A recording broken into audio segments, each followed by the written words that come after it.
I'm going to draw a parallel between conversations with God and sexual intimacy.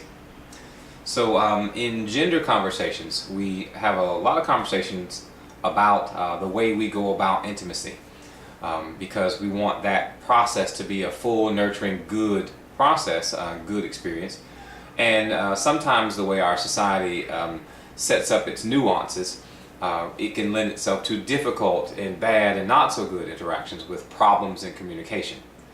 So one solution to solving the intimacy problems of communication, being, did you want this to happen? Did you not want this to happen? Did you want X happen and not Z, or Y and not what have you?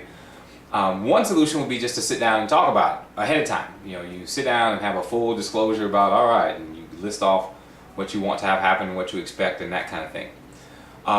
We seldomly actually do our intimate interactions that way, though, where you would sit down at the table first and have a direct conversation about it, then move to the sofa or what have you.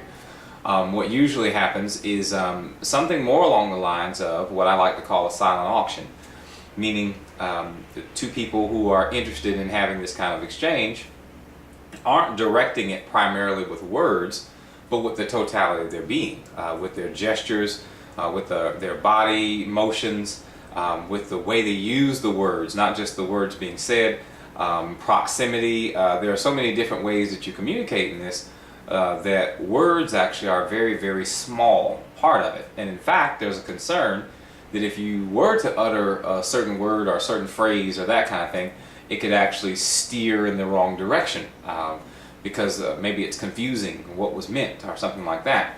Where it seems that we enjoy much more the interaction where certain things do not have to be articulated in certain direct ways.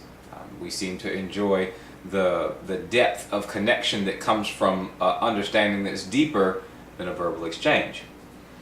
So you have that, and it seems as if there would be an analogous idea with God, but it sometimes breaks down, because I hear people wanting to know, well, why doesn't God just talk in direct, straight sentences and say words?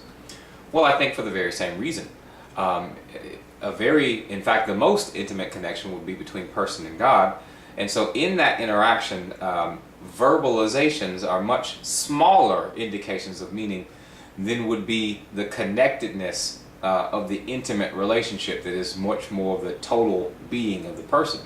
So communication by way of feelings, by way of thoughts, by way of understandings, seems like we prefer that between ourselves in our intimate interactions, yet sometimes shun that notion in our intimacy with God, when I would think that it would most likely be the same, especially given that sexual interactions themselves would come from the same origin, that would be God. But all right.